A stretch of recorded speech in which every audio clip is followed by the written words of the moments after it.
Je l'ai empoisonné lentement. Pas avec du poison physique. Non. Ça aurait été trop miséricordieux. Trop rapide. J'ai distillé dans sa vie une toxine bien plus subtile, la vérité qu'elle avait enfouie pendant des années. Et quand elle a enfin goûté à son propre venin, elle s'est effondrée devant moi, les yeux écarquillés de terreur, en murmurant mon nom comme une prière maudite. Tout a commencé par un rire. Ce rire-là, moqueur, aigu, qui a transpercé la salle à manger familiale comme une lame. Ma sœur, Élise, assise en bout de table, un verre de Sancerre à la main, a lancé d'une voix faussement innocente. Alors, Claire, où est ton mari? Et tes enfants? Ah oui, c'est vrai. Tu n'en as pas. Mes parents ont éclaté de rire. Ce rire complice qui m'excluait depuis toujours. J'ai senti le sang se glacer dans mes veines. Moi, Claire Duval, 35 ans, avocate respectée à Paris. J'avais tout sacrifié pour eux. Pour elle. Et ce soir-là, dans notre maison de famille à Neuilly-sur-Seine, sous les lustres en cristal que j'avais moi-même payés pour restaurer, j'ai décidé que ça suffisait. La vengeance n'est pas un plat qui se mange froid. Non. Chez nous, en France, elle se savoure comme un grand cru, millésimé, complexe, avec des arômes de trahison qui remontent des années. Je me souviens parfaitement de ce dîner de Noël 2023. La table était dressée avec la nappe brodée de maman, les couverts en argent hérités de grand-mère. Élise, ma cadette de 3 ans, rayonnait. Mariée à Antoine, un chirurgien cardiaque renommé. 2 enfants adorables, Louise et Théo. Une maison à Saint-Germain-en-Laye. Des vacances à Megève. La réussite incarnée. Et moi, la sœur aînée célibataire, sans enfant, qui travaillait comme une forcenée au cabinet Bergman et Associés, dans le 8e arrondissement. Celle qui payait les factures médicales de papa, qui finançait les études privées des neveux, qui avait prêté, non, donné, l'argent pour l'apport de leur maison. Ce soir-là, après son commentaire, j'ai souri. Un sourire que j'ai perfectionné devant les juges pendant des années. Élise, ma chérie, ai-je répondu d'une voix douce. Tu as toujours eu le don de pointer ce qui manque chez les autres. C'est peut-être pour ça que tu brilles autant, tu reflètes les vides des gens autour de toi. Silence. Papa a tout sauté. Maman a changé de sujet.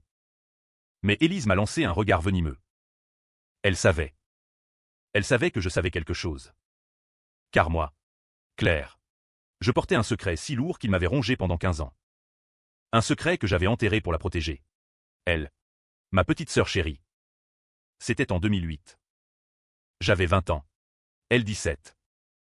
Nous passions l'été chez notre tante à Bordeaux. J'étais tombée follement amoureuse de Julien. Un étudiant en médecine. Il était beau. Charismatique. Avec cette assurance tranquille des fils de bonne famille. Nous avions passé des nuits entières à parler de notre avenir. Il voulait que je vienne vivre avec lui à Paris pour ses études. J'étais prête à tout abandonner. Puis un soir, en rentrant plus tôt d'une promenade, je les ai surpris. Élise et Julien. Dans la chambre d'amis. Nus. Enlacés. Elle pleurait. Disait qu'elle était désolée. Que ça avait été une erreur. Lui, paniqué, jurait que c'était elle qui l'avait séduit. J'ai tout vu. Tout entendu. Mais le pire est venu après. Élise était enceinte. De lui. À 17 ans. Scandale absolu pour notre famille catholique bourgeoise. Papa aurait tué Julien. Maman aurait fait une crise cardiaque. Alors j'ai fait ce que fait une grande sœur, j'ai menti. J'ai prétendu que c'était moi. Que j'avais eu une aventure avec un garçon de passage. Que j'étais enceinte. Que je voulais avorter. Les hurlements. Les gifles. Les insultes. Irresponsable. Honte de la famille. Papa m'a frappé. Maman a pleuré pendant des jours. Ils m'ont forcé à aller voir un gynécologue à Paris. Payé grassement pour la discrétion. J'ai simulé l'avortement. Payé de ma poche les analyses. Les consultations. Élise. Elle. A accouché en secret en Suisse. Sous mon nom. Louise. Ma prétendue nièce. Était en réalité ma fille. Biologiquement. J'ai porté cette croix seule. Julien a disparu. Élise a épousé Antoine 10 ans plus tard. Un homme gentil. Riche. Qui croyait que Louise et Théo étaient de lui. J'ai continué à payer. À protéger. À sourire lors des dîners de famille où on me traitait de vieille fille ratée. Mais ce Noël 2023, quand elle m'a humilié devant nos parents, quelque chose s'est brisé en moi. Pas de la colère. Non. Une clarté froide. Chirurgicale. Le genre de clarté qu'ont les grands criminels avant leur chef-d'œuvre. Dans le train de retour vers Paris, seul dans mon compartiment première classe, j'ai ouvert mon ordinateur. J'ai commencé à rassembler les preuves. Les dossiers médicaux que j'avais conservés. Les mails anciens. Les photos. Les tests ADN que j'avais fait faire discrètement en 2015. Quand Louise avait eu besoin d'une opération et que le groupe sanguin ne collait pas avec Antoine. Je savais exactement comment procéder. Lentement. Méthodiquement. Comme un bon Bordeaux qu'on laisse respirer avant de le servir. D'abord. Antoine. Il méritait la vérité. Pas tout. Non. Juste assez pour semer le doute. Un mail anonyme. Envoyé depuis un cybercafé du quartier latin. Avec une pièce jointe, le certificat de naissance suisse de Louise. Où mon nom apparaissait comme mère. Je me souviens de la réponse. 3 jours plus tard. Antoine m'appelait. La voix tremblante. Claire. Il faut qu'on parle. Seul à seul. C'est au sujet de Louise. Mon cœur battait à tout rompre. Mais ma voix était calme. Parfaite. Bien sûr. Antoine. Quand tu veux. C'était le début. Le premier domino. Antoine est arrivé au café de Flore un mardi matin pluvieux de janvier. Il avait vieilli de 10 ans en une semaine. Ses yeux, d'habitude si confiants, erraient comme ceux d'un homme perdu en mer. Il s'est assis en face de moi. A commandé un expresso qu'il n'a pas touché. Claire. A-t-il commencé d'une voix rauque. J'ai reçu ça. Il a poussé une enveloppe sur la table. Dedans. Les documents que j'avais envoyés. Explique-moi. S'il te plaît. J'ai pris mon temps. J'ai bu une gorgée de mon chocolat chaud. Regardé la pluie couler sur les vitres. Puis j'ai menti. Magnifiquement. Antoine. Ai-je murmuré. Les larmes aux yeux, des vrais. Je suis excellente actrice. Élise et moi. Nous avons fait une terrible erreur il y a longtemps. Quand elle était adolescente. Elle était enceinte. Terrifiée. Nos parents. Tu les connais. Ils l'auraient détruite. Alors j'ai pris sa place. J'ai prétendu que c'était moi. Pour la protéger. Louise. Louise est ma fille. Biologiquement. Élise l'a adoptée ensuite. Elle t'a épousé en te faisant croire. Il est devenu blanc comme un linge. Mais. Le père? J'ai baissé les yeux. Un garçon de passage. À Bordeaux. Il a disparu. Je n'ai jamais voulu que tu saches. Élise non plus. Elle avait tellement honte. Antoine pleurait. Silencieusement. Des larmes d'homme qui ne sait pas comment pleurer. Elle m'a menti. Pendant tout ce temps. Nos enfants. Théo est bien de moi? Oui. Ai-je répondu doucement. Théo est de toi. Mais Louise. Antoine. Elle a le droit de savoir. Un jour. Il a hoché la tête. Lentement. Je ne peux pas rester avec elle. Pas après ça. Je l'ai regardé partir sous la pluie. Et pour la première fois depuis 15 ans, j'ai ressenti quelque chose qui ressemblait à du plaisir. Un plaisir froid. Acéré. Délicieux. Les semaines suivantes ont été un balai macabre. Antoine a demandé des tests ADN. En secret. Les résultats ont confirmé ce que je savais déjà. Louise était ma fille. Pas la sienne. Il a confronté Élise. Seul. Chez eux. Je n'étais pas là. Mais je peux l'imaginer. Élise. D'abord niant farouchement. Puis suppliant. Puis hurlant. Puis s'effondrant. Antoine est parti avec Théo. A laissé Louise avec elle. Temperament. Pour son bien. A-t-il dit au juge. Élise m'a appelé. 32 fois en une nuit. J'ai laissé sonner. Puis j'ai répondu à la 33e. Claire. A-t-elle sangloté. Aide-moi. S'il te plaît. C'est toi qui as tout manigancé. Je le sais. Pourquoi? J'ai gardé le silence un long moment. Puis j'ai parlé. Lentement. Savourant chaque mot. Tu te souviens de Noël. Élise, quand tu m'as demandé où était mon mari. Mes enfants, Tu te souviens du rire de papa et maman? Tu te souviens de toutes ces années où tu as brillé sur les ruines de ma vie? Elle pleurait. Mais c'était il y a longtemps. On était jeunes. J'étais terrifié. Tu avais dit que tu me protégerais toujours. Je t'ai protégé. Ai-je répondu froidement. Pendant 15 ans. J'ai porté ton péché. Ta honte. Ton enfant. Et en échange, tu m'as traité comme une ratée. Une tante riche et solitaire bonne a payé les factures. Silence. Puis sa voix. Brisée, qu'est-ce que tu veux? De l'argent?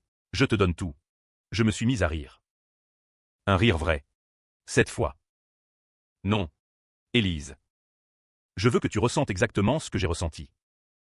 Le vide. L'humiliation. La solitude. Je veux que tu regardes Louise dans les yeux et que tu saches que chaque fois qu'elle t'appelle maman, c'est un mensonge que tu as construit sur mon sacrifice. J'ai raccroché. Mais ce n'était que le début.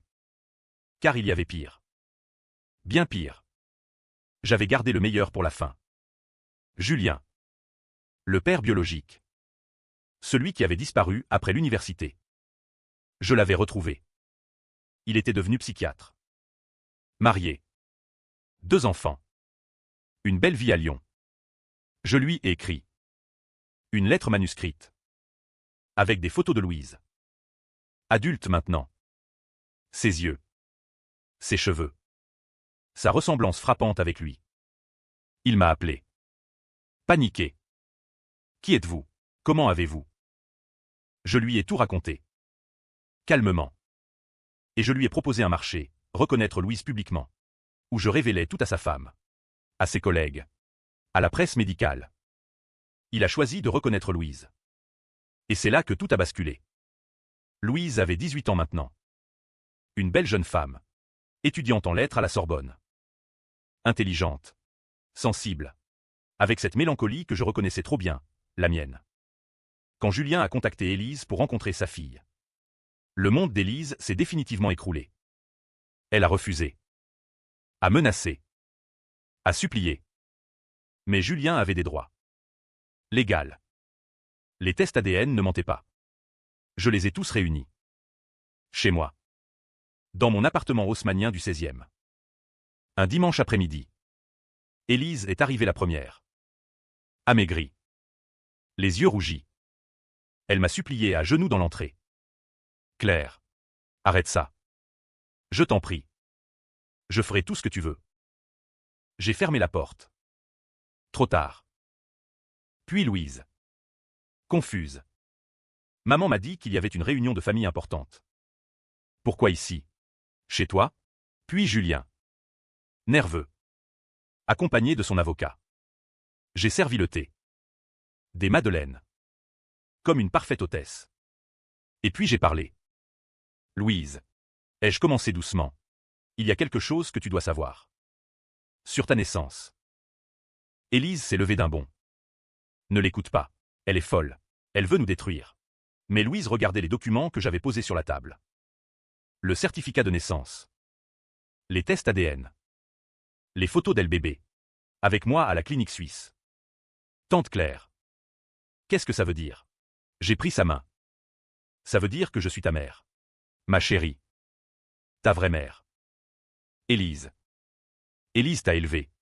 Mais c'est moi qui t'ai mise au monde. Moi qui ai tout sacrifié pour te protéger d'un scandale. Louise s'est tournée vers Élise. Maman, dis-moi que c'est faux. Élise pleurait. Silencieusement. Incapable de parler. Julien a pris la parole. Maladroitement. Louise. Je suis ton père. Je ne savais pas. Pas vraiment. J'étais jeune. J'ai fui. Mais maintenant, je veux te connaître. Louise s'est levée. Lentement. Elle nous a tous regardés. Moi. Élise. Julien. Puis elle a fait quelque chose que personne n'attendait. Elle s'est approchée de moi. M'a prise dans ses bras. Longtemps. Pourquoi tu n'as rien dit? A-t-elle murmuré. Toutes ces années, j'ai pleuré. Pour la première fois en 15 ans. Parce que je t'aimais. Et parce que je voulais que tu aies une vie normale. Une mère mariée. Une famille stable. Pas le chaos que j'aurais apporté. Élise s'est effondrée par terre. Hurlant. Tu mens. Tu as toujours été jalouse de moi. Tu voulais me détruire depuis le début. Louise s'est tournée vers elle. Froidement. Jalouse? Tante Claire, non. Maman a payé pour tes études. Pour ta maison. Pour mes écoles privées. Elle a travaillé jour et nuit. Et toi? Tu l'as traitée comme une moins que rien. Julien a essayé de calmer le jeu. Mais c'était trop tard. Louise est partie avec lui ce soir-là. Pour faire connaissance. Elle n'est jamais revenue vivre chez Élise. Les mois suivants ont été un enfer pour ma sœur. Antoine a demandé le divorce. A gardé la maison. Élise s'est retrouvée dans un petit appartement à Clichy. Seule. Sans enfant. Sans mari. Sans réputation, car la rumeur avait circulé dans leur cercle bourgeois. Elle a tenté de se suicider. 2 fois. Des gestes désespérés. Des cris au téléphone à 3 heures du matin. Claire. Je vais le faire. Si tu ne me pardonnes pas, je vais le faire. Et moi? Je restais froide. Tu as fait tes choix. Élise. Vis avec. Mais au fond de moi, quelque chose se fissurait. Car Louise m'appelait maintenant maman. Venez dîner. Me poser des questions sur mon enfance. Sur la sienne. Nous reconstruisions. Lentement. Ce qui avait été volé. Et pourtant. Je voyais dans ses yeux une ombre. Une question qu'elle n'osait pas poser. Pourquoi avoir attendu si longtemps? Pourquoi avoir détruit sa vie, la seule mère qu'elle ait connue, pour une vengeance si cruelle? L'été 2024 a été étouffant à Paris. Louise et moi passions de plus en plus de temps ensemble. Elle avait emménagé dans la chambre d'amis de mon appartement. Nous parlions pendant des heures. De tout. De rien. Elle voulait comprendre. Maman, me disait-elle parfois. Pourquoi avoir gardé le silence si longtemps? Tu aurais pu me dire la vérité plus tôt. Gentiment. Je n'avais pas de réponse. Ou plutôt, j'en avais une que je n'osais pas formuler. Parce que la gentillesse n'aurait pas suffi. Parce que j'avais besoin qu'Élise souffre autant que moi j'avais souffert. Parce que la vengeance, une fois entamée, devient une drogue. Élise, elle, sombrait. Je recevais des nouvelles par des amis communs. Elle buvait. Beaucoup. Avait perdu son travail. Elle était décoratrice d'intérieur pour une clientèle huppée qui n'appréciait pas les scandales. Ses anciens amis la fuyaient. Nos parents, effondrés, avaient pris parti pour elle. Tu as été trop loin. Claire. C'est ta sœur. Ma sœur. Ce mot me faisait rire amèrement. Un soir de septembre, Élise s'est présentée à mon appartement. Ivre. Débraillée. Méconnaissable. Tu as gagné. A-t-elle craché en entrant. Tu es contente? Tu as tout. Ma fille. Mon mari. Ma vie. Louise était là. Dans sa chambre. Elle a entendu. J'ai fermé la porte. Élise. Tu devrais partir. Non, a-t-elle hurlé. Tu vas m'écouter. Tu crois que je ne sais pas pourquoi tu as fait ça? Ce n'était pas pour Louise. C'était pour toi. Tu as toujours été jalouse. Depuis qu'on est petite. Papa et maman m'aimaient plus. J'étais la jolie. La brillante. Celle qui se mariait. Qui avait des enfants. Toi. Tu étais la sérieuse. La froide. La solitaire. Ces mots me transperçaient. Parce qu'il y avait du vrai. Une part de vrai que je refusais de voir. Tu m'as volé ma vie. Ai-je répondu d'une voix tremblante. À cause de toi. J'ai porté la honte. J'ai renoncé à l'amour. À avoir d'autres enfants. À tout. Et moi? A-t-elle crié. Moi j'ai vécu avec la culpabilité. Chaque fois que je regardais Louise. Je me souvenais.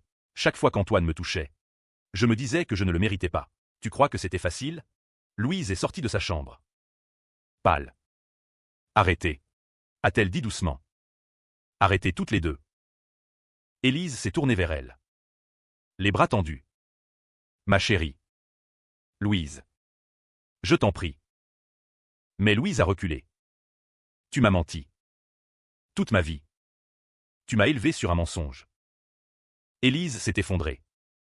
En larmes. Je t'aimais. Je voulais te protéger. Puis elle m'a regardé. Vraiment regardé. Et toi, Claire, tu m'as détruite. Mais est-ce que tu es heureuse maintenant? Vraiment? Je n'ai pas répondu. Parce que je ne savais pas. Cette nuit-là, après son départ, Louise m'a posé la question fatidique. Maman, si tu avais pu revenir en arrière, tu aurais fait la même chose? J'ai menti. Oui. Mais au fond de moi, le doute s'installait. Lentement. Insidieusement. L'automne est arrivé avec ses feuilles mortes et ses regrets. Louise avait pris ses distances. Pas brutalement. Progressivement. Elle voyait toujours Julien. Passait des week-ends à Lyon. Parlait moins de moi. Élise. Elle. Avait disparu.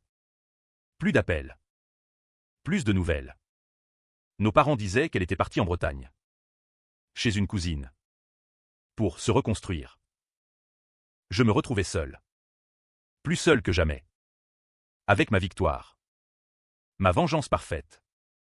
Mais la victoire avait un goût de cendre. Je repensais souvent à ce dîner de Noël. À son rire. À sa phrase cruelle. Était-ce vraiment si terrible? N'était-ce pas juste une remarque maladroite? Comme il y en a dans toutes les familles. Non. C'était plus que ça. C'était l'accumulation. Des années de petites humiliations. De regards en coin. De « pauvre Claire » murmurés dans mon dos. Pourtant, en détruisant Élise, j'avais aussi détruit une part de moi. Un soir de novembre, Louise est revenue. Avec une valise. Je pars. Maman. Chez papa. À Lyon. Pour quelque temps. J'ai senti mon cœur se briser. Pourquoi? Elle m'a regardé longuement. Parce que je ne sais plus qui je suis. Ni qui vous êtes. Toi et Élise. Vous vous êtes déchirés pour moi. À cause de moi. Et maintenant? Je ne sais plus quelle mère choisir. J'ai voulu la retenir. La supplier. Mais les mots ne venaient pas. Elle est partie. Et moi? Je suis resté seul avec mes fantômes. C'est alors que j'ai reçu la lettre. D'Élise. Elle était longue. Écrite à la main. Sur du papier bleu pâle. Comme quand nous étions enfants. Claire. Si tu lis ceci, c'est que je suis morte. Je pars ce soir. Dans la maison de Bretagne. Il y a des falaises. Tu te souviens?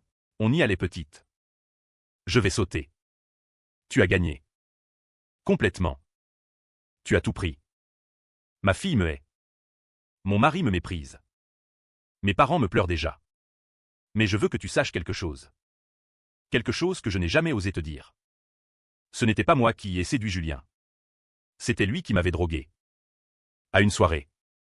J'avais 17 ans. J'étais vierge. Je ne me souviens de presque rien. Juste de la terreur. Et du sang. Le lendemain. Je te l'ai caché parce que j'avais honte. Terriblement honte. Et toi? Toi. Tu as tout pris sur toi. Tu m'as sauvé. Tu as porté mon viol comme si c'était ta faute. Tu as été la meilleure sœur du monde. Et moi? Je t'ai trahi. Tous les jours. Par égoïsme. Par peur. Par lâcheté. Pardonne-moi. Claire. Si tu peux. Élise. J'ai lu la lettre 10 fois. 20 fois. Puis j'ai pris ma voiture. Direction la Bretagne. À travers la nuit. J'ai conduit comme une folle. Appelant son numéro. Sans réponse. Quand je suis arrivé à la maison de famille. À l'aube. Les gendarmes étaient là. Ils l'avaient retrouvée en bas de la falaise. Morte. Je me tiens au bord de la falaise. Le vent de l'Atlantique fouette mon visage. En bas. La mer est déchaînée. Comme mon âme. Élise est morte. Ma petite sœur. Celle que j'aimais plus que tout. Celle que j'ai détruite. Les gendarmes ont conclu au suicide. La lettre trouvée dans sa chambre. Mes appels désespérés sur son portable. Tout collait. Sauf que ce n'était pas tout à fait vrai. Car il y a une chose que personne ne sait. Une chose que je porterai jusqu'à ma propre mort. Élise ne s'est pas suicidée. Je l'ai poussée. Quand je suis arrivé cette nuit-là. Elle était là. Au bord. Ivre. Pleine de cachets. Prête à sauter. Elle m'a vu. M'a tendu les bras. Claire. Tu es venue. Je me suis approché. Lentement. Elle pleurait. Tu as lu ma lettre. Oui. Tu me pardonnes. J'aurais pu dire oui. J'aurais pu la prendre dans mes bras. La ramener à la maison. Tout recommencer. Mais je me suis souvenu. De tout. De son rire à Noël. De ses remarques cruelles. Des années où elle m'avait laissé porter seul le poids de son viol. Car oui, c'était un viol. Et elle me l'avait caché. Pendant toutes ces années. Me laissant croire que c'était une aventure consentie. Me laissant m'accuser moi-même. Intérieurement. D'avoir été trop naïve. Trop confiante. Elle m'avait menti. Encore. Toujours. Alors quand elle a tendu les bras, je l'ai prise. Fort. Et puis j'ai poussé. Un cri. Court. Étouffé par le vent. Un corps qui tombe. Le silence. Je suis resté là. Longtemps. Regardant la mer emporter tout. Puis je suis rentré. J'ai brûlé sa lettre. En ai écrit une autre. De sa main, j'ai toujours su imiter son écriture. Une lettre de suicide parfaite.